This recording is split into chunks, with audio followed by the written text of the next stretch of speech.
ಸಂಚಿಕೆ ಶಾಂತಿ ಅತ್ತೆ ಈ ಪದಕನ ಯಾರ ಕೈಯಲ್ಲಿ ಕೊಡ್ಬೇಕು ಅಂತ ಮಾಡಿದಿರಾ ಅಂತ ಕೇಳಿದಾಗ ಸೂರ್ಯ ಮೀನನ್ ಕೈಯಲ್ಲಿ ಅಂತ ಹೇಳಿದ್ರೆ ಮನೆಯವ್ರಿಗೆಲ್ಲರಿಗೂ ಖುಷಿ ಆಗುತ್ತೆ. ಆದ್ರೆ ಶಾಂತಿಗೆ ಮಾತ್ರ ಆಶ್ಚರ್ಯ ಆಗುತ್ತೆ. ಹೌದು ಕಣೆ, ಆ ಸತ್ಯಭಾಮ ತನ್ನ ಅರಮನೆಯಲ್ಲಿರೋ ಎಲ್ಲಾ ಒಡವೆಗಳನ್ನ ಅವ್ನು ತುಲಾಭಾರಕ್ಕೆ ಹಾಕಿದ್ರು, ಅದು ತೂಗ್ಲಿಲ್ಲ. ಆದ್ರೆ ರುಕ್ಮಿಣಿ ಕೊಟ್ಟ ಒಂದೇ ಒಂದು ತುಳಸಿ ದಳ ಕೃಷ್ಣನ ತೂಕಕ್ಕೆ ಸಮನಾಗಿ ತೂಗ್ತು. ಅದೇ ರೀತಿ ನೀವೆಲ್ಲ ನನಗೋಸ್ಕರ ಚಿನ್ನ ಕೊಟ್ರಿ, ಟಿವಿ ಕೊಟ್ರಿ, ಅವಳ ಮೊಬೈಲ್ ಕೊಟ್ಲು, ಅವ್ನ್ ಕೇಕ್ ಮಾಡ್ಕೊಂಬಂದ, ಅವಳು ನನ್ಗೆ ಮೇಕಪ್ ಮಾಡಿದ್ಲು. ಆದ್ರೆ ನನಗೆ ತುಳಸಿ ದಳ ಕೊಟ್ಟಷ್ಟೇ ಸಂತೋಷ ಕೊಟ್ಟಿದ್ದು ನಮ್ ಸೂರ್ಯ. ರಾಧಾ ರುಕ್ಮಿಣಿನ ಕರ್ಕೊಂಡ್ಬಂದು ನನ್ಗೆ ತುಂಬಾ ಖುಷಿ ಕೊಟ್ಟ. ನಾನ್ ಸಾಯೋದ್ರೊಳಗೆ ಅವ್ರನ್ನ ನೋಡ್ತೀನೋ ಇಲ್ಲೋ ಅಂತ ಅನ್ಕೊಂಡಿದ್ದೆ ಅಂತ ಹೇಳಿದಾಗ, ಅಜ್ಜಿ ಏನಜ್ಜಿ ನೀನು ಹುಟ್ಟಿದ ದಿವಸನೇ ಸಾಯೋ ಮಾತಾಡ್ತೀಯ ಅಂತ ಹೇಳಿ ಸೂರ್ಯ ಮಾತಾಡ್ತಿರುವಾಗ, ಆ ದಿನ ಏನಾದ್ರೂ ಬಂದ್ರೆ ನನ್ನ ಆಯಸ್ಸನ್ನೆಲ್ಲ ನಿನ್ಗೆ ಕೊಟ್ಬಿಡ್ತೀನಿ ಅಂತ ಸೂರ್ಯ ಹೇಳಿದಾಗ, ಲಕ್ಕಿ ಸೂರ್ಯನ್ ಬಾಯಿ ಮೇಲೆ ಕೈ ಇಟ್ಟು ಅದೇನ್ ದುಡ್ಡೇನೋ ಟ್ರಾನ್ಸ್ಫರ್ ಮಾಡೋಕೆ ಅಂತ ಮಾತಾಡ್ತಿರ್ತಾಳೆ. ಹಾಗೆ ಮೀನಾಗೆ, ನೋಡಮ್ಮ, ಇದು ನಮ್ಮ ಮನೆತನದ್ದು ತಲತಲಾಂತರದಿಂದ ಬಂದಿದ್ದು, ಇದನ್ನ ವರ್ಷಕ್ಕೊಂದ್ಸರಿ ಹೋಗಿ ಪೂಜೆ ಮಾಡಿಸ್ಕೊಂಡು ತಂದು ಮನೆಯಲ್ಲಿ ಜೋಪಾನವಾಗಿಡ್ಬೇಕು, ಇದು ನಮ್ಮ ಮನೆತನನ ಬಿಟ್ಟು ಹೋಗ್ಬಾರ್ದು ಅಂತ ಹೇಳ್ತಾಳೆ. ಆಗ ಸೂರ್ಯ ಹಾಗೂ ಮೀನಾ ಲಕ್ಕಿ ಕಾಲ್ಗೆ ಬಿದ್ದು ಆಶೀರ್ವಾದ ತಗೊಂತಾರೆ. ಪದಕನ ಮೀನಾನ್ ಕೈಯಲ್ಲಿಟ್ಟ ಲಕ್ಕಿ, ನೋಡಮ್ಮ, ಮಹಾಲಕ್ಷ್ಮಿ ಇವತ್ತು ಮನೆಗೆ ಬಂದಿದ್ದಾಳೆ, ಇನ್ ಮುಂದೆ ನಿಮ್ಗೆ ತುಂಬಾ ಖುಷಿಯಾಗಿರ್ತೀರಾ, ನೀವೇನ್ ಅನ್ಕೊಂತಿರೋ ಎಲ್ಲಾ ಕೆಲ್ಸಾನು ಆಗುತ್ತೆ, ಎಲ್ಲಿ ನಿಮ್ಗೆ ತಿರಸ್ಕಾರ ಸಿಗ್ತುತ್ತೋ ಅಲ್ಲೇ ನಿಮ್ಗೆ ಪುರಸ್ಕಾರ ಸಿಗುತ್ತೆ, ನಿಮ್ಮಿಂದನೇ ಈ ಮನೆತನ ಉದ್ಧಾರ ಆಗೋದು, ನೀವೇ ಈ ಮನೆತನಕ್ಕೆ ಆಗೋದು ಅಂತ ಹೇಳಿದಾಗ, ಹಾ ಆಗ್ತಾರೆ ಅಂತ ಹೇಳಿ ಶಾಂತಿ ಮಾತಾಡ್ತಿರ್ತಾಳೆ. ಹೌದು ಕಣೆ, ಆಗ್ತಾರೆ ಅಂತಾನೆ ಹೇಳಿದ್ದು ಅಂತ ಲಕ್ಕಿ ಹೇಳ್ತಿರುವಾಗ ಶೀಲಾ ಸೊನ್ನೆ ಮಾಡಿ ಶ್ರುತಿನ ಕರೀತಾಳೆ.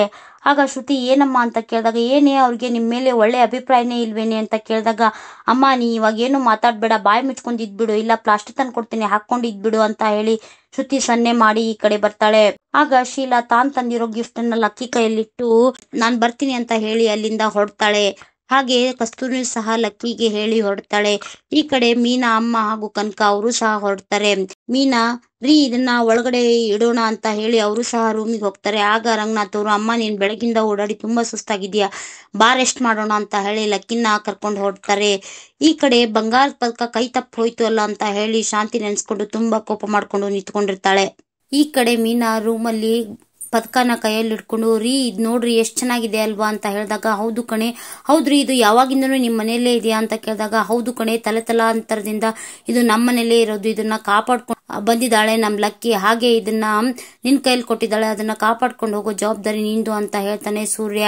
ನಾನ್ ಚಿಕ್ಕವನಿದ್ದಾಗ ಲಕ್ಕಿ ಇದನ್ನ ದೇವ್ರ ಮನೇಲಿ ಇಟ್ಟಿದ್ಲು, ಅದನ್ನ ಮುಟ್ಟಿದಾಗ ನನಗೆ ಹೊಡೆದ್ಬಿಟ್ಟಿದ್ಲು, ಆದ್ರೆ ಇವತ್ತು ಇದನ್ನೇ ನನಗೆ ಗಿಫ್ಟ್ ಆಗಿ ಕೊಟ್ಟಿದ್ದಾಳೆ, ಎಷ್ಟು ಖುಷಿ ಆಗ್ತಿದೆ ಗೊತ್ತಾ ಅಂತ ಹೇಳಿ ಸೂರ್ಯ ಹೇಳ್ತಿರುವಾಗ, ಹೌದಾ ರೀ, ಹಾಗಿದ್ರೆ ನಾನು ಇದನ್ನ ದೇವ್ರ ಮನೇಲಿ ಇಟ್ಟು ಪೂಜೆ ಮಾಡ್ತೀನಿ ಅಂತ ಹೇಳಿ ಮೀನಾ ಹೇಳಿದಾಗ, ಪೂಜೆ ಮಾಡಿದ ತಕ್ಷಣ ತಂದು ಬೀರುಲಿ ಇಟ್ಬಿಡು ಅಂತ ಹೇಳ್ತಾನೆ ಸೂರ್ಯ. ಯಾಕ್ರಿ ಅಂತ ಕೇಳಿದಾಗ, ನಮ್ಮ ಮನೇಲಿ ಯಾರಿದಾರ ಗೊತ್ತಲ್ಲ, ಮನೋಜ, ಇದನ್ನು ಸಹ ಡುಪ್ಲಿಕೇಟ್ ಮಾಡಿಸ್ಕೊಂಡು ಬಂದ್ಬಿಡ್ತಾನೆ ನಮ್ಮ ಒಡವೆ ತರ, ಅದಕ್ಕೋಸ್ಕರ ಅದನ್ನ ಜೋಪಾನವಾಗಿ ಕಾಪಾಡ್ಬೇಕು ಅಂತ ಹೇಳ್ತಿದೀನಿ ಅಂತ ಹೇಳಿದಾಗ, ಆಯ್ತು ರೀ ಇದನ್ನ ಬೀರುಲಿ ಇಡ್ತೀನಿ ಅಂತ ಹೇಳಿ ಮೀನಾ ಪದಕನ ಬೀರುಲಿ ಎತ್ತಿಡ್ತಾಳೆ. ಮರುದಿನ ಬೆಳಗ್ಗೆ ಸೂರ್ಯ ತನ್ನ ಕಾರಲ್ಲಿ ಲಕ್ಕಿನ ಡ್ರಾಪ್ ಮಾಡ್ತಾ, ನಿಮ್ ಫ್ರೆಂಡ್ಸ್ ನಂಬರ್ ಎಲ್ಲ ತಗೊಂಡಿದ್ಯಾ ಲಕ್ಕಿ, ಸೋನಂ ಪಾಪಡಿ ಕೊಡಿಸಿರೋ ಮೊಬೈಲ್ ಅಲ್ಲಿ ಆರಾಮಾಗಿ ವಿಡಿಯೋ ಕಾಲ್ ಮಾಡಿ ಮಾತಾಡ್ಬೋದು ಅಂತ ಕೇಳಿದಾಗ, ಹ್ಞೂ ಕಣೋ ತಗೊಂಡಿದೀನಿ, ಕಾಲ್ ಮಾಡಿ ಮಾತಾಡ್ತೀನಿ. ಹಾಗೆ ಮೀನಾ ನನ್ನ ವಿಡಿಯೋನ ರೆಕಾರ್ಡ್ ಮಾಡಿದ್ಲಲ್ಲ, ಆ ವಿಡಿಯೋನ ನನ್ನ ಫೋನಿಗೆ ಕಳ್ಸೋಕೇಳು, ಹಳ್ಳಿಯವ್ರಿಗೆಲ್ಲರಿಗೂ ತೋರಿಸ್ಬೇಕಲ್ಲ ಅಂತ ಹೇಳಿದಾಗ, ಹ್ಞೂ ಲಕ್ಕಿ ಹೇಳ್ತೀನಿ ಅಂತ ಹೇಳ್ತಾನೆ ಸೂರ್ಯ. ಹಾಗೆ ಇಲ್ಲೇ ನಿಲ್ಸೋ, ಬಸ್ ಇಲ್ಲೇ ಬರುತ್ತೆ ಅಂತ ಲಕ್ಕಿ ಹೇಳಿದಾಗ, ಅಯ್ಯೋ ಮುಂದೆ AC ಬಸ್ ಐರಾವತದಲ್ಲಿ ಹೋಗುವಂತೆ ಬಾ ಅಂತ ಹೇಳಿ ಲಕ್ಕಿನ ಕರ್ಕೊಂಡು ಹೊರಡ್ತಾನೆ. ಹಾಗೆ ಬಾ ಲಕ್ಕಿ, ಬಸ್ ಹೊರಡುತ್ತೆ ಅಂತ ಹೇಳಿ ಲಕ್ಕಿ ಲಗೇಜ್ನ ತಗೊಂಡು ಬಸ್ ಹತ್ತುವಾಗ, ನಿಲ್ಲೋ, ನಿನಗೂ ಮೀನಾಗೂ ಏನೋ ಪ್ರಾಬ್ಲಮ್, ಏನೋ ಸಮಸ್ಯೆ ಅಂತ ಕೇಳಿದಾಗ, ಯಾಕೆ ಲಕ್ಕಿ ಏನು ಇಲ್ವಲ್ಲ ಅಂತ ಕೇಳಿದಾಗ, ನಿನ್ನ ಸಣ್ಣವನಿದ್ದಾಗಿಂದನೂ ನೋಡ್ತಿದ್ದೀನಿ ಕಣೋ, ನಿನ್ ಕಣ್ಣು ನೋಡಿದ ತಕ್ಷಣ ನಿನ್ ಮನ್ಸಲ್ಲಿ ಏನಿದೆ ಅಂತ ನನ್ಗೆ ಗೊತ್ತಾಗುತ್ತೆ, ನನ್ ಮುಂದೆನೆ ಸುಳ್ಳು ಹೇಳ್ತೀಯಾ, ಏನ್ ಸಮಸ್ಯೆ ಹೇಳು ಅಂತ ಲಕ್ಕಿ ಕೇಳಿದಾಗ, ಅದೇನಿಲ್ಲ ಲಕ್ಕಿ, ನಾನು ಏನ್ ಕೇಳ್ದೆ ಹೋದ್ರು ಅದನ್ನೆಲ್ಲ ಕೊಟ್ಟಿರೋ ಮಹಾ ತಾಯಿ ನೀನು, ಆದ್ರೆ ನಿನ್ ಬರ್ತಡೆಗೆ 1-2 ಎಳೆ ಚಿನ್ನದ ಚೈನ್ ಮಾಡಿಸ್ಬೇಕು ಅಂತ ಅನ್ಕೊಂಡಿದ್ದೆ, ಆದ್ರೆ ಅದ್ ನನ್ನ ಕೈಲಿ ಆಗ್ಲಿಲ್ಲ ಅಂತ ಹೇಳಿ ಸೂರ್ಯ ಬೇಸರದಿಂದ ಹೇಳುವಾಗ, ಈ ಸೌದು ಹೋಗಿರೋ ಜೀವಕ್ಕೆ ಯಾಕೆ ಬೇಕು ಚಿನ್ನ, ಇದಕ್ ಬೇಕಾಗಿರೋದು ಒಳ್ಳೆ ಮನಸ್ಸು, ಅದು ನಿನ್ನಲ್ಲಿದೆ, ನನಗಷ್ಟೇ ಸಾಕು, ನೀನ್ ಒಡವೆ ಮಾಡಿಸ್ಬೇಕಾಗಿದ್ದು ನನಗಲ್ಲ, ನಿನ್ನ ಕೈ ಹಿಡಿದು ಬಂದಿದ್ದಾಳಲ್ಲ ಮೀನಾ ನಿನ್ ಹೆಂಡತಿ, ಅವಳಿಗೆ, ನೀವಿಬ್ರು ಚೆನ್ನಾಗಿದ್ರೆ ಅದಷ್ಟೇ ಸಾಕು ನನ್ಗೆ, ಅದೇ ನನ್ಗೆ ಖುಷಿ ಕೊಡುತ್ತೆ ಅಂತ ಹೇಳ್ತಾಳೆ. ಹಾಗೆ ನಿನಗೂ ಇನ್ನೊಂದು ಜವಾಬ್ದಾರಿ ಇದೆ ಅಂತ ಹೇಳಿ ಸೂರ್ಯನ್ ಕೇಳಿದಾಗ, ಇನ್ನೂ ಏನದು ಲಕ್ಕಿ ಅಂತ ಸೂರ್ಯ ಕೇಳಿದಾಗ, ಮೀನಾ ಹಾಗೂ ಮೀನನ್ ತಾಯಿ ಅವ್ರ ಮನೆ ಕಡೆಯವರು ತುಂಬಾ ಒಳ್ಳೆಯವರು,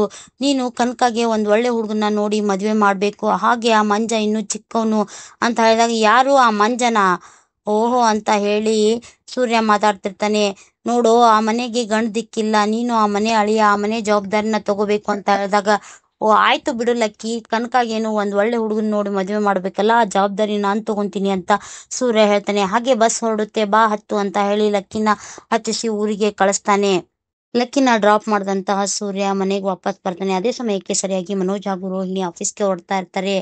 ವಿಷಯ ಇದೆ, ನಡಿ ಒಳಗೆ ಅಂತ ಹೇಳಿ ಸೂರ್ಯ ಹೇಳಿದಾಗ, ಏನೋ ನಿಂದು ಬೆಕ್ಕಾದ ಅಡ್ಡ ಬಂದಾಗೆ ಬಂದ್ಬಿಡ್ತೀಯ, ಸರಿಯೋ ನಾನು ಆಫೀಸ್ಗೆ ಹೋಗ್ಬೇಕು ಅಂತ ಮನೋಜ ಹೇಳಿದಾಗ, ಒಂದ್ ಅರ್ಧ ಗಂಟೆ ಆಫೀಸ್ಗೆ ಲೇಟ್ ಆಗಿ ಹೋದ್ರೆ ಏನು ಪ್ರಳಯ ಆಗಲ್ಲ ಅಂತ ಹೇಳ್ತಾನೆ ಸೂರ್ಯ. ಹಾಗೆ ಮನೋಜ್ ಹಾಗೂ ರೋಹಿಣಿನ ಒಳಗಡೆ ಕರ್ಕೊಂಡು ಬರ್ತಾನೆ. ಅವ್ರನ್ನೆಲ್ಲ ನೋಡ್ದಂತ ರಂಗನಾಥ್ ಅವರು, ಯಾಕೋ ಇನ್ನೂ ಕೆಲ್ಸಕ್ಕೆ ಹೋಗಿಲ್ವಾ ಅಂತ ಕೇಳಿದಾಗ, ಇವ್ನು ಹೋಗೋಕೆ ಬಿಡ್ಬೇಕಲ್ಲ ಅಂತ ಹೇಳಿ ಮನೋಜ ಹೇಳ್ತಿರ್ತಾನೆ. ವಿಷಯ ಇದೆಯಪ್ಪ, ಮಾತಾಡ್ಬೇಕು ಅಂತ ಸೂರ್ಯ ಹೇಳಿದಾಗ, ಏನೋ ಏನೋ ವಿಷಯ ಇರುತ್ತೆ, ನಿಂದು ನಿನ್ ಹೆಂಡ್ತಿದು ಬರೇ ಇದೇ ಆಗೋಯ್ತು, ಏನ್ ವಿಷಯ ಅಂತ ಹೇಳಿ ಸಕ್ರೆ ಮಾತಾಡ್ಕೊಂತ ಬೈತಾ ಬರ್ತಿರ್ತಾಳೆ. ವಿಷಯ ಇದೆ, ಗೊತ್ತಾಗುತ್ತೆ ಇರು ಸಕ್ರೆ ಅಂತ ಹೇಳಿದ ಸೂರ್ಯ, ಹೋಗ್ ಮೀನಾ ತಗೊಂಡ್ ಬಾ ಅಂತ ಹೇಳ್ತಾನೆ. ಆಗ ಮೀನಾ ಒಡವೆ ಇರೋ ಖರ್ಚಿನ ತಗೊಂಡ್ ಬರ್ತಾಳೆ. ಆ ಒಡವೆಗಳನ್ನೆಲ್ಲ ಸೂರ್ಯ ಡೈನಿಂಗ್ ಟೇಬಲ್ ಮೇಲೆ ಹಾಕ್ತಾನೆ. ಅಪ್ಪ, ಲಕ್ಕಿ ಬರ್ತಡೆಗೋಸ್ಕರ ಇವನ್ನೆಲ್ಲ ಮಾರಿ 2 ಎಳೆ ಚಿನ್ನದ ಸರ ತರಬೇಕು ಅಂತ ಹೇಳಿ ಚಿನ್ನದ ಅಂಗಡಿಗೆ ಹೋದಾಗ, ಅಂಗಡಿ ಓನರು ಪೊಲೀಸ್ ಕಂಪ್ಲೇಂಟ್ ಕೊಡ್ತೀನಿ, ಒಳಗ ಹಾಕ್ಸ್ತೀನಿ ಅಂತ ಅಂದ ಅಂತ ಹೇಳಿದಾಗ, ಯಾಕೋ ಅಂತ ಕೇಳಿದಾಗ, ಯಾಕಂದ್ರೆ ಇವೆಲ್ಲ ಗಿಲಿಟ್ ಒಡವೆಗಳು, ನಕಲಿ ಒಡವೆಗಳು ಅಂತ ಹೇಳಿದಾಗ, ಅದನ್ನ ಕೇಳಿಸ್ಕೊಂಡಂತ ಶಾಂತಿ ಹಾಗೂ ಮನೋಜನ್ಗೆ ಗಾಬರಿ ಆಗುತ್ತೆ. ಆಗ ರಂಗನಾಥ್ ಅವರು, ಏನೋ ಏನೋ ಹೇಳ್ತಿದೀಯಾ, ಇವನ್ನೆಲ್ಲ ಎತ್ತಿಟ್ಟಿದ್ದು ನಿಮ್ಮ ಅಮ್ಮನೇ ಅಲ್ವಾ ಅಂತ ಹೇಳಿದಾಗ, ಹ್ಞೂ ಅಪ್ಪ, ಇದೆಲ್ಲ ಇದ್ದಿದ್ದು ಸಕ್ರೆ ಹತ್ರ, ಅದಕ್ಕೆ ಅವ್ರನ್ನೇ ಕೇಳ್ಬೇಕು ಹೆಂಗ್ ಬದ್ಲಾಯ್ತು ಅಂತ ಹೇಳಿ ಸೂರ್ಯ ಹೇಳ್ತಾನೆ.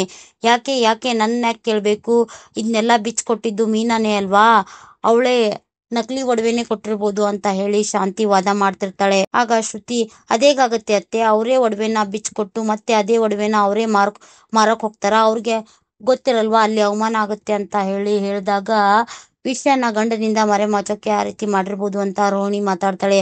ಹೌದಮ್ಮ, ಹಾಗೆ ಕೇಳು ಅಂತ ಹೇಳಿ ಸಕ್ರೆ ಹೇಳ್ತಿರ್ತಾಳೆ. ಆಗ ರಂಗನಾಥ್ ಅವರು, ಶಾಂತಿ ಸರಿಯಾಗಿ ನೆನ್ಪು ಮಾಡ್ಕೊಂಡು ಹೇಳು, ಎಲ್ಲೋ ಏನೋ ತಪ್ಪಾಗಿದೆ, ಸರಿಯಾಗಿ ಯೋಚನೆ ಮಾಡಿ ಹೇಳು ಅಂತ ರಂಗನಾಥ್ ಅವರು ಕೇಳಿದಾಗ, ಅದೇಗ್ರಿ ತಪ್ಪಾಗುತ್ತೆ, ಅವತ್ತು ಹೇಗೆ ಒಡವೆ ಬಿಚ್ಕೊಟ್ಲೋ ಹಾಗೆ ಅದನ್ನ ಸರಿಯಾಗಿ ಹೋಗಿ ಬೀರುನಲ್ಲಿ ಇಟ್ಟು ಲಾಕ್ ಮಾಡಿದ್ದೀನಿ, ಹಾಗೆ ಕೀನು ಸಹ ಅಲ್ಲೇ ಇಟ್ಟಿದ್ದೀನಿ ಅಂತ ಹೇಳಿ ಹೇಳ್ತಿರ್ತಾಳೆ ಶಾಂತಿ. ಆಗ ಶಾಂತಿ, ನೋಡೆ ಮೀನಾ, ಇಷ್ಟ್ರ ಮೇಲೆ ಮುಚ್ಚಿಟ್ರೆ ಒಳ್ಳೇದಲ್ಲ, ಸತ್ಯ ಹೇಳ್ಬಿಡು ಅಂತ ಹೇಳಿ ಮೀನಾಗೆ ಜೋರ್ ಮಾಡ್ತಾರೆ. ಏನ್ ಸತ್ಯ ಅತ್ತೆ, ನಾನೇನ್ ಮುಚ್ಚಿಟ್ಟಿದ್ದೀನಿ ಅಂತ ಹೇಳಿ ಮೀನಾ ಕೇಳಿದಾಗ, ಇವೆಲ್ಲ ನಕಲಿ ಒಡವೆಗಳು, ನಿಮ್ ತವ್ರ ಮನೆಗೆ ಏನಾದ್ರು ಕಷ್ಟ ಇತ್ತಲ್ವಾ, ಅದಕ್ಕೋಸ್ಕರ ಒಂದೊಂದಾಗಿ ಮಾರ್ಕೊಂಡ್ ಬಂದಿದೀಯಾ, ನಕಲಿ ಒಡವೆ ಇಟ್ಟಿದೀಯಾ ಅಂತ ಹೇಳಿ ಮೀನಾ ಮೇಲೇನೆ ಅಪವಾದನೆ ಹಾಕೋಕೆ ಹೊರಡ್ತಾಳೆ.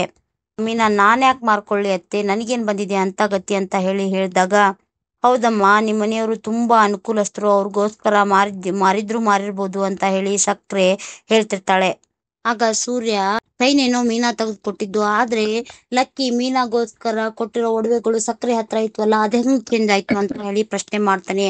ಆಗ ಮನೆಯವ್ರಿಗೆಲ್ಲರಿಗೂ ಅನುಮಾನ ಮೂಡುತ್ತೆ. ಆಗ ಮೀನಾ, ನಾನಂತೂ ಇದನ್ನ ಸುಮ್ನೆ ಬಿಡಲ್ಲ, ಮಂಜುನಾಥ ಸ್ವಾಮಿಗೆ ಕಾಣಿಕೆ ಹಾಕ್ತೀನಿ, ಇನ್ 24 ಗಂಟೆಯಲ್ಲಿ ಯಾರು ತಪ್ಪು ಮಾಡಿದಾರೋ ಅವ್ರು ಶಿಕ್ಷೆ ಆಗೇ ಆಗುತ್ತೆ ಅಂತ ಹೇಳಿ ಹೇಳ್ತಿರುವಾಗ, ಯಾವ ಮಂಜುನಾಥ ಸ್ವಾಮಿ, ನಿಮ್ ತಮ್ಮ ಮಂಜುನಾಥನ ಅಂತ ಹೇಳಿ ವ್ಯಂಗ್ಯವಾಗಿ ಮಾತಾಡ್ತಾಳೆ ಶಾಂತಿ. ಆಗ ಸೂರ್ಯ, ಅಪ್ಪ, ನಮ್ಮ ಮನೇಲಿ 27 ಲಕ್ಷ ಬೇಸ್ ಮಾಡ್ಕೊಂಡು ಹೋದ್ನಲ್ಲಪ್ಪ ಈ ಪೆಂಗ್ಯ, ಇವನೇ ಈ ಕೆಲಸ ಮಾಡಿರೋದು ಅಂತ ಹೇಳ್ತಿರುವಾಗ ಮನೋಜ ತುಂಬಾ ಗಾಬರಿ ಆಗಿರ್ತಾನೆ. ಆಗ ರವಿ, ಮನೋಜ, ನೀನ್ ಯಾಕೋ ಇಷ್ಟೊಂದು ಗಾಬರಿ ಆಗಿದ್ಯಾ ಅಂತ ಕೇಳಿದಾಗ, ಮತ್ತಿನೇನೋ ನನ್ ಹೊಗಳ್ತಾ ಇದ್ದಾನ, ನನ್ನ ಮೇಲೆ ಆರೋಪ ಮಾಡ್ತಾ ಇದ್ದಾನೆ, ಆಪಾದನೆ ಹೊರಿಸ್ತಾ ಇದ್ದಾನೆ ಅಂತ ಹೇಳಿ ಮನೋಜ ಹೇಳ್ತಿರ್ತಾನೆ. ಆಗ ಸೂರ್ಯ, ಅಪ್ಪ, ಬೇಕಿದ್ರೆ ನಾನು ಬಾಂಡ್ ಪೇಪರ್ ಮೇಲೆ ಬರೆದು ಕೊಟ್ಟು ಹೆಬ್ಬೆಟ್ ಸಹಿ ಹಾಕ್ತೀನಪ್ಪ, ಈ ಪೆಂಗ್ಯನೇ ಈ ಕೆಲಸ ಮಾಡಿರೋದು ಅಂತ ಮನೋಜನ್ ಮೇಲೆ ಹೇಳ್ತಿರುವಾಗ ಶಾಂತಿ, ರೀ, ನಿಮ್ ಮಗನ್ಗೆ ಹೇಳ್ಬಿಡಿ, ಸುಮ್ನೆ ನನ್ನ ಮಗನ ಮೇಲೆ ಆಪಾದನೆ ಹೊರಿಸ್ಬೇಡಿ ಅಂತ. ಏ ಮೀನಾ, ಇದು ನಿಂದು ನಿಮ್ ಮನೆಯವ್ರದ್ದೇ ಕೆಲಸ ಕಣೆ, ನನ್ಗೆ ಗೊತ್ತು ಅಂತ ಹೇಳಿ ಶಾಂತಿ ಮೀನಾ ಮೇಲೆ ರೇಗಾಡ್ತಿರ್ತಾಳೆ. ಆಗ ಶ್ರುತಿ, ಹೌದಾ ಅತ್ತೆ, ಅಷ್ಟೊಂದು ನಂಬಿಕೆ ಇದೆಯಾ, ಹಾಗಾದ್ರೆ ನಾನು ಪೊಲೀಸ್ ಕಂಪ್ಲೇಂಟ್ ಕೊಡ್ತೀನಿ, ತನಿಖೆ ನಿಮ್ಮಿಂದಲೇ ಶುರು ಆಗ್ಲಿ ಅಂತ ಹೇಳಿದಾಗ ಶಾಂತಿಗೆ ಶಾಕ್ ಆಗುತ್ತೆ. ಮನೋಜ ಗಾಬರಿಗೊಳ್ತಾನೆ. ಇಲ್ಲಿಗೆ ಆಸೆ ಧಾರಾವಾಹಿಯ ಇಂದಿನ ಸಂಚಿಕೆ ಮುಕ್ತಾಯ ಆಗುತ್ತೆ. ಆಸೆ ಧಾರಾವಾಹಿಯನ್ನು ವಿವರವಾಗಿ ವೀಕ್ಷಿಸಲು ಪ್ಲೀಸ್ ನಮ್ಮ ಚಾನೆಲ್ನ ಸಬ್ಸ್ಕ್ರೈಬ್ ಮಾಡ್ಕೊಳ್ಳಿ. ಹಾಗೆ ನಮ್ಮ ವಿಡಿಯೋಗಳು ನಿಮಗೆ ಇಷ್ಟ ಆಗ್ತಿದ್ರೆ ಪ್ಲೀಸ್ ಒಂದು ಲೈಕ್ ಕೊಡಿ, ಹಾಗೆ ಅನಿಸಿಕೆನ ಕಮೆಂಟ್ ತಿಳಿಸಿ, ಹಾಗೆ ನಿಮ್ಮ ಫ್ಯಾಮಿಲಿ ಫ್ರೆಂಡ್ಸ್ ಜೊತೆಗೆ ಶೇರ್ ಮಾಡೋದನ್ನ ಮರಿಬೇಡಿ.